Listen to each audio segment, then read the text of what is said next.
Sige.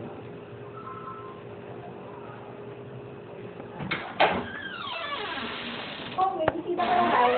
Aba, ba't si Tia, asawa ng Kuya Nelson mo? Dito muna siya pansamantala hanggang... Lilipat din kami sa kanila. Kasi, hiwalay siya sa unang asawa, ng isang anak. Nakakaya naman sa magulang ni Tia, baka iskandalo niyo lang siya. I'm sorry, Eva. Naiya nga ako eh. Pero sabi naman ni Papa Nelson, hati naman daw kayo sa bayad at mangailangan dito sa bahay.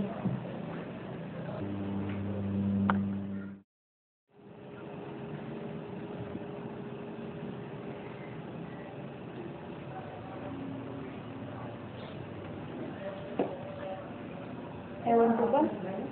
Hindi ko alam kung ano nangyayari sa akin. Minsan, pag nag-iisa ako, naisip ko, at naiwan ko yung una kong asawa. Tapos, bigla, naisip ko rin. Siguro, pag may pagmamahal ako sa kanya, kahit mas mahirap pa rito, matitiis ko.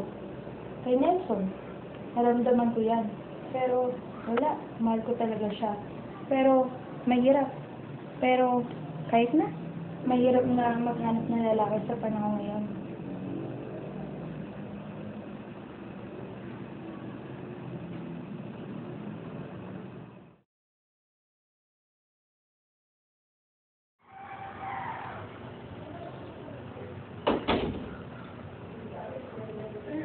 Pasok ka na? Ate? Nag-aaral ka, nahihirapan ka ba? Oh, bakit? May problema ka ba sa eskwela? Kasi parang ayoko na pumasok next time eh. Nahihirapan na talaga ako. Wala talagang pumapasok sa season ko. Kaya naman ako sa mga klase ko eh. Lalo na pag tinatanong ako ng teacher ko, wala akong may sagot. Wala talagang pumapasok sa isip ko.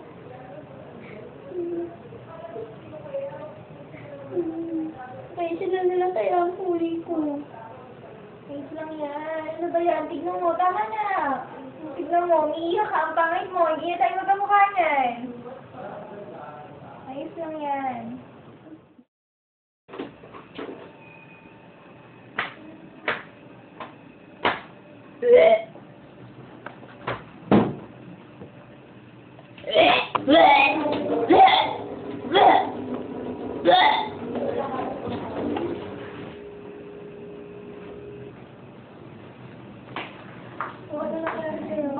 Ate, buntis ako. Idulog.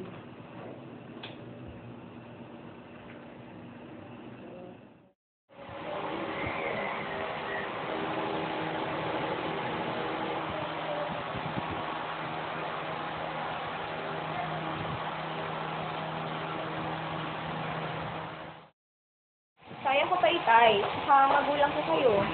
Wala akong hindi gagawin para sa inyo. Magkakaasawa rin ako, magkakaanak. Ayoko naman dumating ang panahon na papabayaan nila ako pagtanda ko. Kaya pinaglilingkuran kita.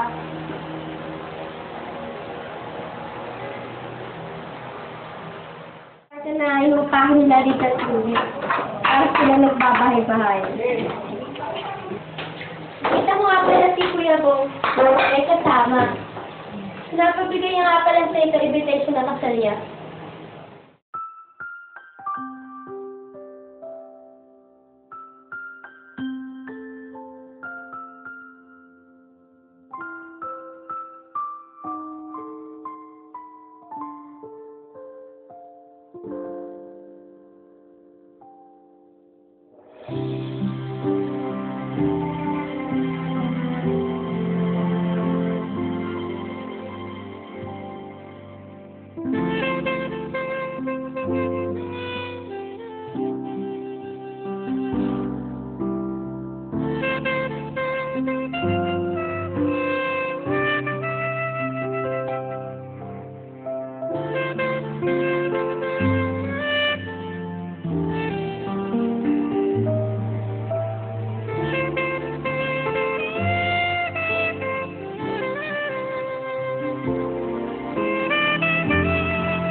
Ate, ingatan mo sarili mo ah. Alam ko, kaya mo na yan. Ate, makakaleta mo na si Tapo. Sige, salamat. Ate, ingat ka. So, din, ingatan mo yung baby mo ah. Babalitaan ka namin lagi, ate. Saan yan? Ano ba yan? Sige na nga, baka magkaiyakan pa tayo. Alis na ako ah. Ingat kayo lagi dyan.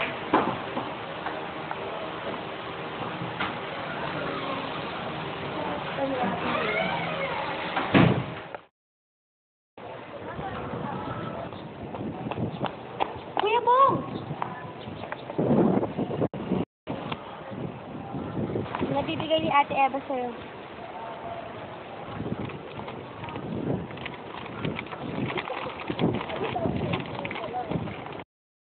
Sa panahong mabasa mo ang sulat kong ito, maaaring nasa malayo na akong lugar. Lugar kung saan ay nag-iisa, malayo sa aking pamilya at sa iyo. Bagamat masakit sa akin ang aking pagisan, ay nagpapasalamat ako sa pagkakataon. Ayokong matali ka sa buhay kong tila pinaglalaroan ng tadhana.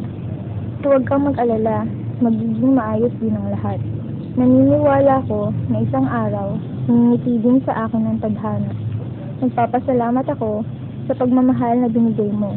Tandaan mo, walang nakakabura sa iyo dito sa aking puso.